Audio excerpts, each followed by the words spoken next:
बात तो बड़ी तल्ख करने लगा था, लेकिन फिर अच्छा किया ये एजाज और चिंटू ने मुझे बता दिया, वरना मैं तो सोच के आया था कि पूरी कौम को मुबारकबाद पेश करूंगा कि हम वर्ल्ड कप जीत गए। क्योंकि मैंने सोशल मीडिया पर देखा जितना लोग खुश थे, इतना तो पाकिस्तान के वर्ल्ड कप जीतने पर खुश नहीं होते, और खुशी से पागल हो रहे थे कि जी हम वर्ल्ड कप जीत गए और बहुत मुबारकबाद पेश करते हैं। मुझे लगा शायद पाकिस्तान वर्ल्ड कप जीत गया। मैंने कहा कौम को जाकर अच्छी खबर सुना दूंगा शो में। पता ये लगा कि वो अर्जेंटीना वाले जीत गए। तो ये बबलू है ना अपना, ये भी यहाँ पर है, चिंटू के साथ आ गया बबलू। बबलू से मैंने कहा तुम काहे नाचते रहे पूरी रात? कह रहा अर्जेंटीना की टीम भी तो अपनी ही है ना। मैंने कहा तुझे पता है दुनिया के नक्शे में कहाँ है? कह रहा हाँ मुझे पता है, बड़े आज़म अफ्रीका में। वो मैंने उसको झांपड़ लगाया, यकीन करो अभी तक बैठा हुआ मुँह पकड़ के। क्यों भाई, समझ में आया बबलू? तो बात यह है कि आप लोग बेगाने की शादी में अब्दुल्ला नाच नाच के अपनी चप्पलें तोड़ देता है, और आप लोगों का यही हाल हुआ है। भाई आप अपने मामलात के ऊपर फोकस करो, पाकिस्तान पे फोकस करो, पाकिस्तान की मईशत पे फोकस करो, पाकिस्तान की सियासत पे फोकस करो। खुश कहाँ हो रहे हैं जहाँ खुश होने की ज़रूरत नहीं है, जहाँ नाराज़ होने की ज़रूरत है वहाँ कह रहे हैं तुम जीतो या हारो हमें तुमसे प्यार है, वो हारे जा रहे हैं। कितने खुश थे, बोल रहे 17 साल के बाद इंग्लैंड की टीम पाकिस्तान आई, एक टेस्ट में धुलाई की, उसके बाद बोल रहे नहीं भाई वापस चले जाओ। दूसरे टेस्ट में भी हार गए उनसे। 17 साल पहले हुआ कुछ इस तरह से कि मलका बरतानिया भी तशरीफ़ लाई जब पिछली दफ़ा ये लोग टेस्ट खेलने के लिए आए थे। रावलपिंडी में टेस्ट था, मुझे याद है, ऑडियंस से ज़्यादा पुलिस वाले आए हुए थे। मलका बरतानिया विराजमान थी चीफ गेस्ट की कुर्सी पर। मलका बरतानिया अब तो हयात नहीं है, क्वीन एलिज़ाबेथ दोम, वो बैठी हुई थी कि अचानक मुझे किसी ने बताया मुबैना तौर पर कि वेटर आए, और वेटर ने सामने जाहिर बात है खाने की चीज़ें पेश की। फिर उसके बाद जो है ना उन्होंने केचप का मुतालबा किया, या केचप उनको ऑफ़र की गई। अब वो केचप जो है ना ऐसे करके निकाल रहा वेटर। मलका बरतानिया नाराज़ हो गई। यकीन करें ये मैं आपको बता रहा हूँ बात जो मैंने सुनी है मुबैना तौर पर। ये तो यार आप लोग करते हो, फिर बोलते हो हमारे मुल्क में फॉरेन इन्वेस्टर नहीं आता, केचप तुम लोगों से निकलती नहीं है और बोल रहे हैं फॉरेन इन्वेस्टर बुलाएंगे। यार फिर मुझे असल में सुबह से भरा हुआ आता हूँ मैं, यकीन करो यहाँ तक आया हूँ सड़क पे गाड़ी चलाता हुआ भगाता हुआ, एक मुस्कुराता चेहरा नहीं दिखा। मेरे दिल में यह था कि मेरे रब आज मैं कोई मुस्कुराता चेहरा देख लूँ। यहाँ कुरंगी के पुल पे आया, क्या देखता हूँ, उल्टी समत से अल्लाह ताला दुआ सुनता है, यकीन करो दिल की आवाज़ सुनता है। सामने से एक पागल आ रहा, हंसता मुस्कुराता और नाचता हुआ। मैंने कहा यार ये सारे कमाऊ अरबोपति, इनकी कोई ज़रूरत नहीं यहाँ पर, ये सारी आवाम इसकी कोई अहमियत नहीं। जिसके शक्ल पे मुस्कुराहट ना हो भले उसकी ज़िंदगी में क्या है। मैंने कहा ये गरीब पागल हम सब से खुशहाल है, मैं भी परेशान, लोग भी परेशान, महंगाई की वजह से, टेंशनों की वजह से, और एक ये पागल जा रहा है नाचता हंसता मुस्कुराता। सच कहा, दौलत हर चीज़ खरीद सकती है मेरे भाइयों, लेकिन एक आंसू नहीं खरीद सकती, एक मुस्कुराहट नहीं खरीद सकती। बस मैं समझ गया कि इस खुशी की अहमियत उसको पता है जो इस वक्त मुस्कुरा रहा है, जो बेचारा गमगीन है उसको क्या पता। पूरा मुल्क यकीन करो ये टेंशन में, एक मुनफरिद मुल्क। सुबह में रोज़ आता हूँ ऑफिस, सिवाय उजड़े हुए परेशान चेहरों के अलावा और कुछ दिखाई नहीं देता। ज़िंदगी की लज्जत छिन जाती है और परेशान हो जाता हूँ। पहले ही आपको पता है महंगाई हुकूमत ने इतनी बढ़ा दी है भाई कि समझ नहीं आती कि बंदा जाए तो कहाँ जाए, अपने बाल नोच ले। यकीन करो लोग अपनी बीवियों के डांट के डर से घर नहीं जाते। ये चला जाता टाइम से, एजाज ऐसे ही परेशान हो रहा है, लेकिन लोग चले जाते हैं घर परेशानी में, लोगों से जाके डांटे खाते, क्योंकि महंगा पैसा नहीं है, नोटू नहीं है, कहां से पूरा करें। घर वालों के ताने तृष्णे सुनने पड़ते हैं। ये जोक नहीं मैं कर रहा, ये आवाम के दिल की आवाज़ है। सियासतदान देखो तो यकीन करो सियासतदानों को अपनी पड़ी हुई है। वो नून वाले पहले लगे रहते थे कि पीटीआई वालों से नहीं चल रही, अब पीटीआई वाले लगे रहते हैं नून वालों से नहीं चल रही। दोनों एक दूसरे की गाड़ी नहीं चलने दे रहे, और ये बेचारे पाकिस्तानी हम परेशान बैठे हैं यार, किसी तरह मईशत की गाड़ी चल जाए। सही मैं आपको बता रहा हूं, वहां पहले नून वाले पीटीआई वालों को कहते थे, पीटीआई वाले नातजुर्बाकार हैं और थे भी, कि इन्होंने मईशत का बेड़ा गर्क कर दिया, और किया भी था। अब पीटीआई वाले कहते हैं कि साहब नून वालों ने बेड़ा गर्क कर दिया। अब किया कि नहीं किया हुकूमत वक्त आप लोग बताएंगे, मैं नहीं बताऊंगा, मैं नहीं बताऊंगा, आप लोग बताएंगे। भाईजान अब तो हंसी आती है लोगों की बेबसी देखकर, और सियासतदान क्या कर रहे हैं, इंजॉय। ये आपस में मुलाकातें कर रहे हैं, ये एक दूसरे से मिलकर बातें कर रहे हैं। गरीब भूखा मर रहा है और इनको बातों की सूझ रही है। ये सोच रहे हैं मुज़ाकरात करें, हम किसी तरह मुतमईन करें हम। बात ये किसको मुतमईन करना चाह रहे हो भाई, हमें मुतमईन करो ना। यकीन करो इस मुल्क के मसाइल वो हैं ही नहीं जो आप सोच रहे हो। GDP, TDP, SDP, FATF, IMF, इससे हमारा कोई ताल्लुक नहीं है। जिस आदमी से बात करता हूँ कहता है मेरी बेटी की शादी टाइम पे हो जाए, उसका जहेज पूरा हो जाए। जहेज जबकि एक लानत है, लेकिन कौम भरपूर देती है एक दूसरे को, लानत नहीं जहेज, समझ तो आप गए होगे। और दूसरा, बेटे की तालीम हो जाए, इसकी नौकरी लग जाए। लोग सबसे पहले पैसे इकट्ठे करते हैं, बेटे की तालीम हो जाए, फिर कहीं से रिश्वत देकर इसको माजरत कोई जुगाड़, कोई काम करवा के इसकी सरकारी नौकरी करवा लें, और फिर उसके बाद जो है या फिर सिविलियन में कहीं कोई नौकरी मिल जाए। गलत बोल रहा हूँ? आवाम की नफ्स पे हाथ रखता हूँ, तभी कराची से लेकर दिल्ली तक को हिलाया हुआ मैंने, आवाम के दिल की आवाज़ कर। मैं सही बोल रहा हूँ आपको। मौका मिला है तो इंसान सच बोले ना यार। हकीकी मसाइल, या किसी मईशतदान ने आज तक इस पे बात की है? मुझे सिर्फ इतना बता दो, किसी ने बात नहीं की। हर आदमी आता है और TDP, GDP, SDP, TPT, PT, PSDP, DPT, IMF, FATF, क्या मिल गया तुम्हें? एफएटीएफ को मुतमईन कर दिया, मुल्क की मईशत का अभी भी बेड़ा गर्क। आईएमएफ को मुतमईन कर दिया, मुल्क की मईशत का अभी भी बेड़ा गर्क। डॉलर ऊपर ही ऊपर जा रहा है, समझ कुछ आ नहीं रहा। देखें, ये आपको समझनी है बातें, क्या आप ग्राउंड रियलिटीज को समझें इस मुल्क की। और ग्राउंड रियलिटीज समझने के लिए आपको इलाकों में जाना पड़ेगा, चाहे वो सिंध के इलाके हों, चाहे पंजाब के हों, चाहे बलूचिस्तान के हों, पख्तूनख्वा के हों, गिलगित बल्तिस्तान के हों, या फिर कश्मीर के हों। इलाकों में जाओ, लोगों से पूछो, आम लोगों से पूछो उनके मसाइल क्या हैं। आपको पता लगे आटे, दाल, चीनी, चावल के दाम क्या चल रहे हैं, आपको लग पता जाएगा दुनिया कैसे जी रही है। लोगों के घरों में जाओ, उनके मसाइल पूछो, तुम्हें पता लगेगा लोगों के मसाइल क्या हैं।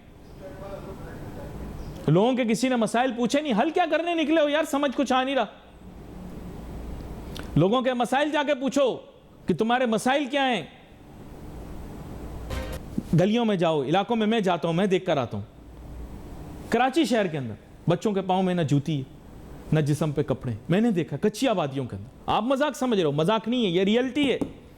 अभी चिंटू का फोन छीन गया, जिसने छीना है ना उसने रोटी के लिए छीना होगा, उसके अपने घर के हालात भी ऐसे ही होंगे, खाने के वांदे होंगे, उसने बाहर चल के चिंता ही कर ली। ये क्या है? ये रियलिटी है, ये तुम लोग इससे भागते हो। आज टाई सूट लगाकर मैं भूल जाऊं गरीबों के मसाइल। रक्शे में तुम कभी बैठते नहीं हो, बड़ी बड़ी गाड़ियों में बैठने वालों को क्या पता रक्शे वाला क्या ड्रामे करता है। आप रक्शे वाले से बात करें, रक्शे वाले के ठाट न्याज और नखरे इतने होंगे, यकीन करें इतनी सीरी देवी के इंडिया में नखरे इतने नहीं थे जब वो हयात थी जितनी रक्शे वाले के नखरे होते हैं। कहाँ जाएंगे इतने लूंगा? मतलब ये आप समझेंगे मुल्क के हालात हैं। क्यों? आपको पता क्यों नहीं है? एमएनए, एमपीए और सेनेटर को थोड़ी पता होगा कि ये मसाइल हैं, किसी को नहीं पता। कोई बस पे बैठा आज तक? बस पे बैठे तो पता लगता है। ये छत पे क्यों बैठे हुए हैं? ये पागल नहीं है, हैं भी, लेकिन ये वाले नहीं हैं। ये लोग जो सड़कों पे बेबस पाकिस्तानी घूम रहे हैं ना, इनमें बस शऊर की कमी है, शऊर नहीं है इनमें। इनको हर आदमी जो है ना, इनको ये लाई लगे, जो बंदा जिधर लगा रहा है हम मासूमियत से लग रहे हैं। पेट्रोल महंगा से महंगा होता चला जा रहा है, गरीब ने अब सोचना ही छोड़ दिया, कह रहा है कि शायद ये मेरी सजा है। आबा अजदाद ने कोई गुनाह किए होंगे कि मैं आज ये भुगतता फिर रहा हूँ। क्योंकि आप लोग गरीबों के मसाइल हल नहीं करना चाहते, क्योंकि आपको गरीबों के मसाइल पता नहीं है। आपको पता नहीं है गरीबों की खुराक क्या है। कभी घिया कद्दू, घिया तोरी खा के देखो, पता लगे गरीब की खुराक क्या है। कभी खाओ गवार फली, गवार बने फिलोगे पूरे शहर के अंदर गवार की तरह, तो पता लगेगा क्या चीज है। यह मारू कद्दू पता है क्या होता है? अमीरों को नहीं पता मारू कद्दू क्या होता है, खाया नहीं कभी। चिकन खाया से chicken, breast piece, leg piece. किधर भाग के जा रहे हो? बैठो, देखो, सुनो, समझो। क्या ये तुम्हारे मसाइल नहीं? क्या ये हकीकत नहीं है कि महंगाई हर शख्स की जिंदगी को छू के जा रही है? अब जिन लोगों से फैसले करवाने अपनी जिंदगी के, वो तुम्हारे मसाइल से वाकिफ ही नहीं। काम वो सियासत कर रहे हैं तुम्हारे नाम पर, और इसीलिए मईशत बर्बाद हो रही, क्योंकि उनको पता ही नहीं। ब्रेक पे जाने से पहले मैं क्या बता रहा था, ना उनकी खुराक वो है जो तुम्हारी है, ना उनकी रिहाइश वहां है जो तुम्हारी, गलत कह रहा हूं, ना उनकी सवारी वो है जो तुम्हारी है, ना उनकी जिंदगी का तर्ज वो है जो तुम्हारा है। किनके पीछे भाग रहे हैं? इन सियासतदानों के पीछे। कभी भूखे सोए हैं इनके बच्चे? बताओ, कभी इनके बच्चे भूखे सोए हैं? कभी अगले वक्त के खाने की फिक्र इनको हुई है? अगर घर में खाना ना भी पकाओ, गैस ना भी आई हो, तो इनके पास है ना वो बर्फानी भालू वाली ऐप, उधर कॉल कर लेते हैं, खाना भेज दो, खाना आ जाता है। तुम कर सकते हो ये? नहीं ना। हमारे मसाइल ही ये नहीं है जो इनके हैं। मैं क्या बोल रहा था, इनको तुम्हारी सवारी का पता नहीं, बाइक पे ये कभी बैठे नहीं, रिक्शे पे कभी इन्होंने जाना नहीं, मायूब समझते हैं, बस तो बहुत दूर की बात है। तो बताओ, इन लोगों के पीछे इनको वोट देते भागते हो? किसी भी सियासी जमात से हो, मैं तो किसी सियासी जमात का नाम ही नहीं ले रहा। इनको पता है तुम्हारे मसाइल का? नहीं ना। खुराक वो खाते हैं जो तुम खाते हो। मैंने जैसे बताया, इनकी तो खुराक ही गोश्त है। हमारे दौर में जब मिलता भी था तो बड़ा मिलता था, वो भी ईद पे। तुम लोगों को ये तो रोज चिकन खाते हैं, देखो तभी चिकन जैसे हो गए, चिकने से। और तुम लोग ऐसे ही सड़कों पे, तुम लोग देखो कैसे। समझ में आई? बुरा लगेगा, कड़वी बातें हैं, सख्त तो लगेंगी, सच्ची बातें कड़वी लगती हैं, और कड़वी तो हैं ये बातें। क्यों झूठ बोल रहा हूं? और तुम लोगों के चेहरे कैसे हैं कि रेगमार भी मिल जाए तो वो भी लगे तो वो भी फट जाए रेगमार, ऐसे चेहरे हो गए। और इनके चिकन खा के। और तुम क्या खाते हो? तुम ये खाते हो, और ये लेते हैं ये क्या मार्केटों में जाकर जो तुम खाते हो, सिवाय आलू प्याज के? और ये कोई आइटम लेते हैं तुम्हारा वाला? कुछ भी नहीं। इनको क्या परवाह? और आलू प्याज के भी दाम इनको क्या पता। अगले दिन मैंने आलू के रेट देखे, यकीन करो मैं परेशान हो गया। ये मुल्क पाकिस्तान, जिसका कभी डिस्को डांस नहीं रुकता, कि 5 दरिया हैं, पता नहीं कितनी ज़राई ज़मीन है, ज़रात में कितने लोग हैं, वहाँ आलू इतना महंगा आलू। और जनाबे वाला सुनिए, यहाँ ख़त्म नहीं हुई। ये मेवे तो तुम लोग खाली तस्वीरों में ही देखा करो। यकीन करो 2-3 दफ़ा इसको रोका है चिंटू को। ये जाकर क्या करता है कि वो उसको छूना शुरू कर देता है जिस बोर्ड पे बादाम हो, अखरोट हो, चिलगोजे हो, उसका बोसा लेके समझता है इसको जायका आ गया। गरीब की यही अब रह गई है, बस दूर से देखे या करीब जाके उसकी तस्वीर का बोसा ले ले, प्रिंट आउट लेके रख लो जेब में, मजा आता रहेगा तुम्हें। रियलिटी। फिरदौस शमीम नकवी साहब हमारे साथ मौजूद होंगे, बहुत ही अहम रहनुमा है पीटीआई के। लेकिन आज मैं हुए सवालात पूछूं, क्या पता अगली हुकूमत इनको मिले, क्या पता कराची में भी बल्दियाती इंतखाबात में इनको कामयाबी मिले, लेकिन ये हक मुझे हासिल है बतौर एक शहरी के कि मैं इनसे पूछूं कि इनके ऊपर कॉन्फिडेंस किया, लोगों ने इन्हें वोट दिया, और फिर उनसे जानने की कोशिश करते हैं कि 3 साल में सर आप लोग बहुत कुछ कर सकते थे, बहुत कुछ। यकीन करें लोगों की बड़ी उम्मीदें तवक्कुआत थी। आज गरीब रोता है, जिस तरह के भी हालात हैं। आप इन मौजूदा हुक्मरानों से तंग हैं, लेकिन सच बात यह कि आपके दौर के अंदर अगर आप अच्छे काम कर जाते तो आज ये नौबत ही ना आती। क्या कहते हैं आप फिरदौस शमीम नकवी साहब? उसके इस शहर कराची की सबसे ज्यादा तवक्कुआत हमसे किस बात पे थी? ये इस शहर से भत्ताखोरी के कल्चर को निस्त नाबूद कर दिया जाए, और इस शहर के अंदर जो ओरीबंद लाशें आती थी वो खत्म की जाए, जो चुटकी बजाने से शहर बंद किया जाता था उसको खत्म किया जाए। जिस शहर में अमन नहीं होगा उस शहर में तरक्की नहीं होगी। पूरी हुई कि नहीं हुई? क्या कोई पीटीआई का एमएनए, एमपीए या कोई ऑफिस बेयरर कहीं भी कोई खबर छपी कि वो भत्ता मांग रहा है? कोई सेक्टर इंचार्ज? जिस शहर का अमन 1988 के बाद रहमो करम पे था, रेंजर्स के ऊपर और एक सियासी जमात के ऊपर, दे ऑपरेशन पे ऑपरेशन होते थे, हमने वो खत्म किया।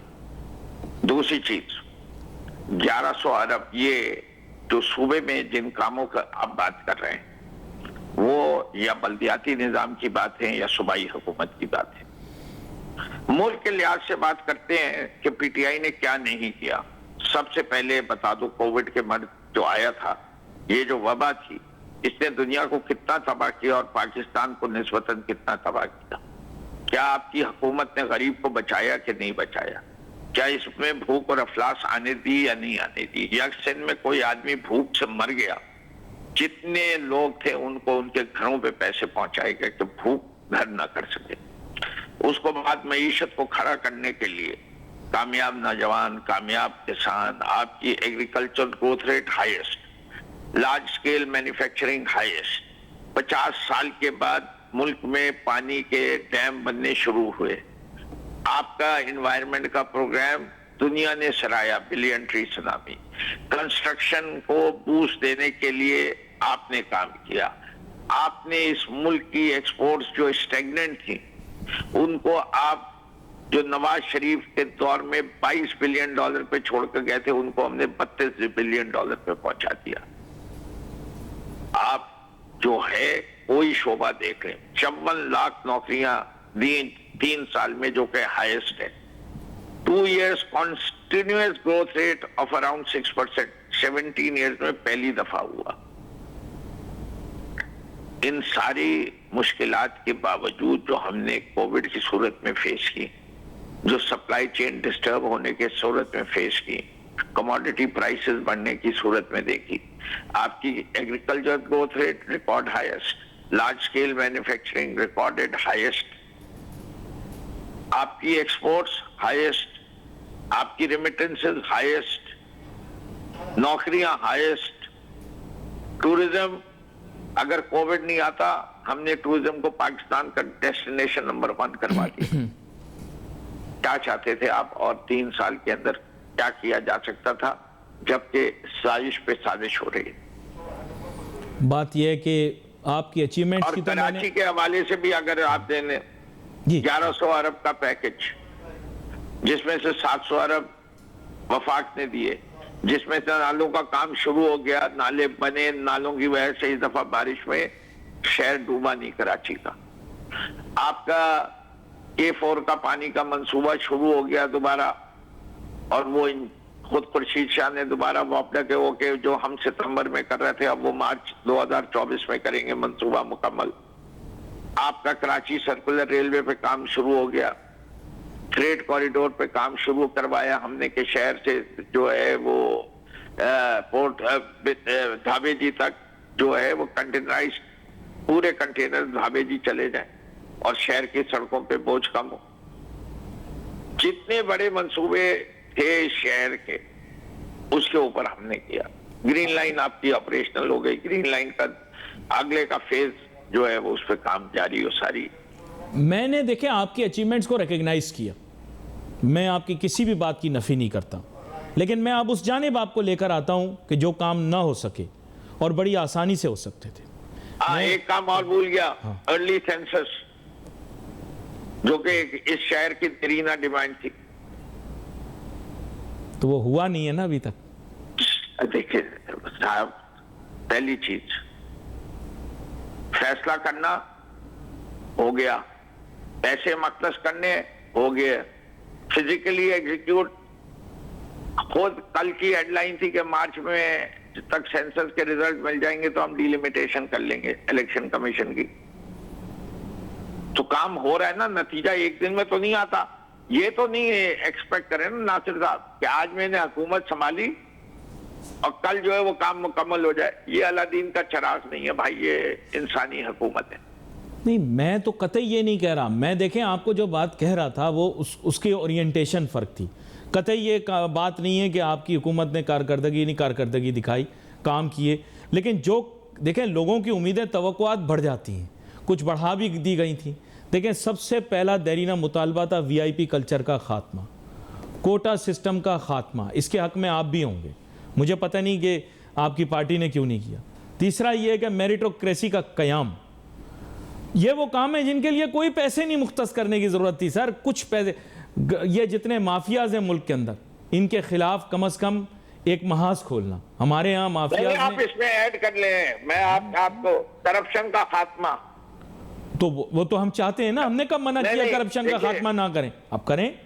मैं आपसे, मैं आपकी इस बात से बिल्कुल इत्तेफाक करता हूं कि जो मेरी पार्टी में जिन लोगों ने इस पे काम नहीं किया, वीआईपी कल्चर को खत्म करने में, वो जिम्मेदार हैं और वो जवाबदेह हैं, और अवाम को उन लोगों को दोबारा वोट नहीं देना चाहिए। हमारे बहुत सारे लोग हैं जिन्हें एक गाड़ी भी उनके आगे नहीं चलती थी, शफकत महमूद है, असद उमर है, मैं 10,000 वजीरों के नाम ले सकता हूं, और कुछ ऐसे हैं जिन्होंने वैसे ही कंटिन्यू किया। बात ये जब आप, you must walk the talk. हाँ बिल्कुल। और क्या ये मेरी अव्वलीन तरजीहात में से तो नहीं है, ये वो हैं which look cosmetically look very good, but they are important. देखें, I had argued with you long time back. I can still remember it was 8 years ago. I argued with you and I said, do not induct these corrupt people into your political party. They will not only abandon you at the time of need, but they will also bring a bad name to you. और आप खुद देखें कि वो सारे जितने elements थे, उन सब ने आपकी पार्टी को मुश्किल वक्त में छोड़ भी दिया और नुकसान भी पहुंचाया। नासिर भाई, देखिए, हमने इस दश की सयाही में 1996 से 2018 तक फरिश्तों को ढूंढते रहे, वो फरिश्ते जो कि उनमें इतनी भूख हो कि वो इलेक्शन जीत के इमरान खान को इख्तिदार पे पहुंचा दे, तो वो फरिश्ते मिल नहीं रहे थे। तो हमने अपनी पॉलिसी चेंज की और हमने कहा जब तक वो शैतान साबित न हो उसको फरिश्ता समझते रहो। लो, हम तो सोचते रहे इतना अरसा फरिश्ते आपके साथ मिले हुए हैं। मैं तो आपको बता रहा हूं ना। अच्छा। मैंने क्या फैसला किया, जब तक कोई शैतान साबित ना हो वो फरिश्ता है, और इस बुनियाद पे चल पड़े, और जैसे जैसे हमें शैतान नजर आते रहेंगे हम अपनी सफों से निकालते रहेंगे। अच्छा, मैं एक बात आपसे, देखें, बड़ा स्ट्रेट फॉरवर्ड कहता हूँ। बात यह कि कुछ कमिटमेंट्स हैं, आप कराची पे ले आए, कराची इकोनॉमिक हब है, चलें कराची के मुतालिक बात कर लेते हैं। द इशू इज़ कि सुपरफिशली आप लोग कंट्री को रिप्रेजेंट करते हैं both in provincial assemblies and in the federal government, लेकिन ऑन ग्राउंड अथॉरिटी आपके पास नहीं है लोकल गवर्नमेंट की, जबकि लोगों ने आपको मैंडेट दिया। इसी वजह से आप डिलीवर नहीं कर सके। अगर आप strengthening the local government system कर लेते तो आज ये स्पेंडिंग आपके हाथ में होती, इंफ्रास्ट्रक्चर आप डेवलप करते, कराची के म्युनिसिपल इश्यूज को। जस्ट होल्ड ऑन, आपका पॉइंट आ गया, जवाब ले लीजिए, इससे टाइम कम होता है। हाँ, हमने पहली चीज, सिंध असेंबली में कानून पास होगा तो लोकल बॉडी गवर्नमेंट स्ट्रेंथन होगी। जहां तक केपी का ताल्लुक है, केपी में कानून पास हो गया, केपी के अंदर यहां तक लोकल गवर्नमेंट को स्ट्रेंथन कर दिया गया है कि वहां की कोई जमात ये नहीं कह रही कि हमें कानून में तब्दीली चाहिए। इस हद तक के पेशावर में जेयूआई का मेयर भी आ गया, इंडिपेंडेंट भी, फेयर भी, ट्रांसपेरेंट भी और एम्पावर्ड भी। आर्टिकल 140 कॉन्स्टिट्यूशन का जो है उसकी तर्जुमानी भी। पंजाब में भी बिल आ चुका है, अब वहां भी इंतखाबात के। सिंध का जो लूला लंगड़ा कानून 2013 का है, जिसके अंदर एमक्यूएम, जमात इस्लामी दोनों ने बड़े एहतजाज किए, सब कुछ किया, हमने पूरा बिल बना के असेंबली में रखा हुआ है। कोर्ट में हम भी है, एमक्यूएम भी है। ये निजाम जो इस वक्त सिंध के अंदर है, ये निहायत नकारा निजाम है। इस सूबे में पीएफसी अवार्ड नहीं हुआ 2007 के बाद से। कराची की दुश्मन जमात है पाकिस्तान पीपल्स पार्टी। मुझे एक छोटी सी ब्रेक पर जाना पड़ रहा है, लेकिन मैं आपका शुक्रिया अदा करते हुए अगले आने वाले दिनों के अंदर दोबारा से आपको दावत दूंगा।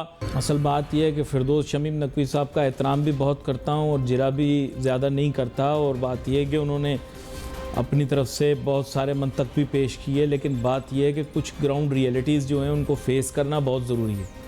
पाकिस्तान की मईशत को ठीक करने के लिए ये समझना ज़रूरी है कि इकनॉमिक, मैक्रो इकनॉमिक इंडिकेटर्स के अलावा जो गली मोहल्लों के आम लोगों की मईशत है, एक मईशत उनकी भी मईशत है, उस मईशत को ठीक करना बहुत ज़रूरी है। और हमारे यहाँ चूँकि हम सुपरफिशली प्रॉब्लम्स को सॉल्व करते हैं, इसलिए वो अनसॉल्व रह जाते हैं, और इनके जो मसले मसाइल हैं वो मुनफरिद नौइयत के होते हैं। मुलाजमत लग जाए तो इनका पहला मसला हल हो जाता है, क्योंकि जिसके पास मुलाजमत ना हो वो घर बैठकर idle mind is a devil's workshop.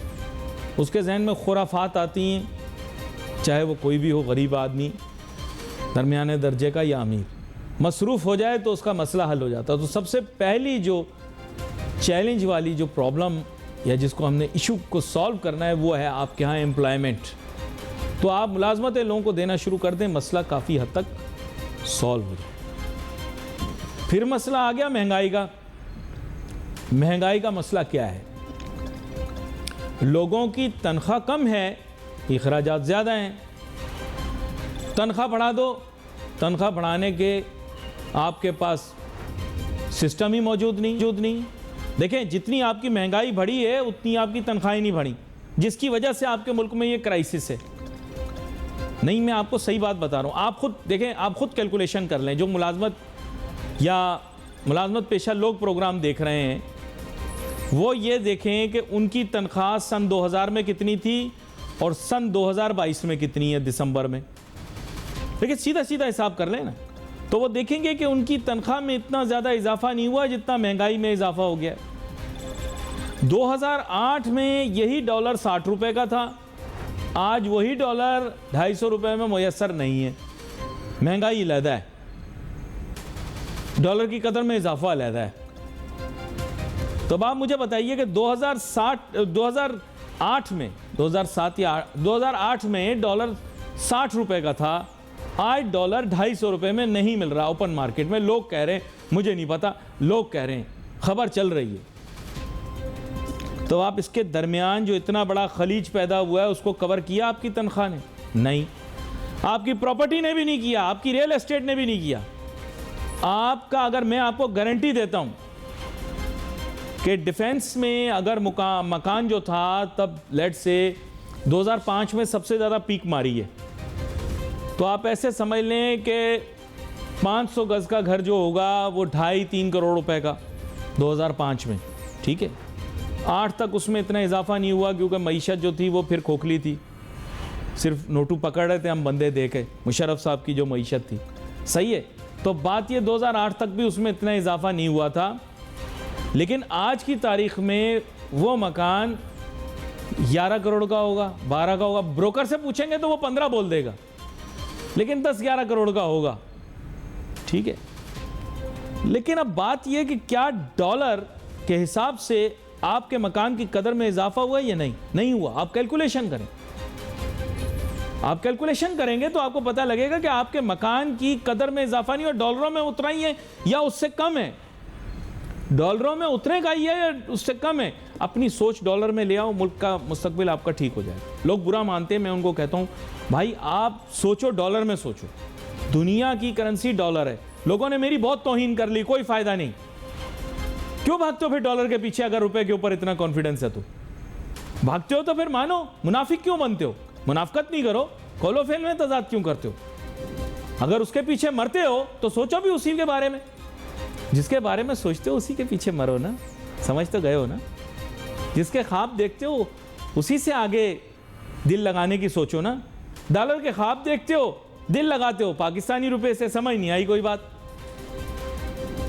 मुस्तकबिल सोचते हो डॉलर के साथ, जिंदगी गुजारना चाहते हो पाक रुपये के साथ, समझ नहीं आई। डॉलर में सोचो, नर बनो, बोलो, सीना ठोक के बोलो तुम्हें डॉलर पसंद है,